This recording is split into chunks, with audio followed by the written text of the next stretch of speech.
Maryam, C1 producer. wayo Maryam, zan fansa.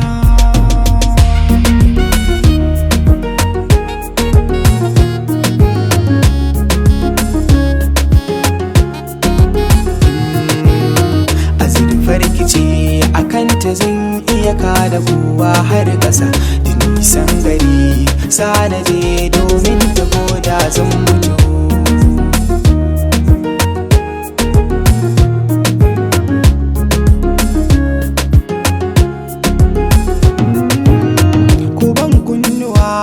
Labarin zan bayyana cikin duniya, tarihin gana adana. Bana gini inda nake dabaran tsana, mai hassada wata rana ko zai dandana. Kada ku yi zata san yi shiru ban baku ba. Wata nan ina zaune ringin a cikin wayana, na duba na ɗauka Maryam ita ke kirana.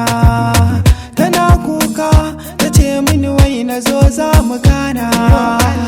Take jiri ya ɗauke ni ciwo a kaina, na dage da ƙardai ɗakin na rufe da guba.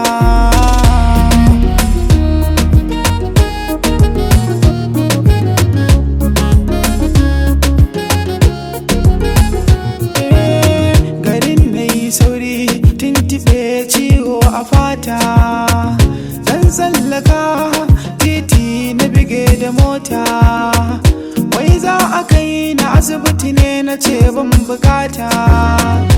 Buri na raina shine kawai ni na ganta. Gurin ga mutane haka nan na ware kadan ba.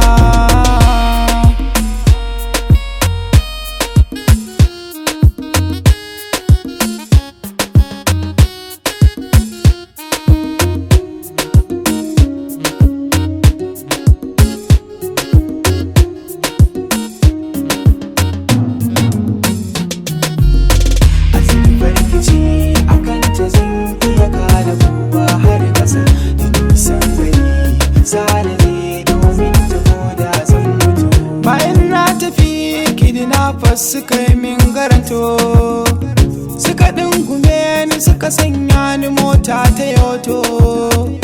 Wai za su sai da ni kokowa fanshan da eto. Da na tuna Maryam hakanan sai na juye da ya fito, na kona su yan banza da wuta ta yankin azaba. Na tsallake na tafi ne cikin zuluminta, tunani na raina wai shin ni a yaza na ganta. Ciki ba wayata na rasa inda ma na sake ta. Tana can kirana take ta yi jikin ya tsananta. Lamarin da girma ɗalibi yana sace lamba.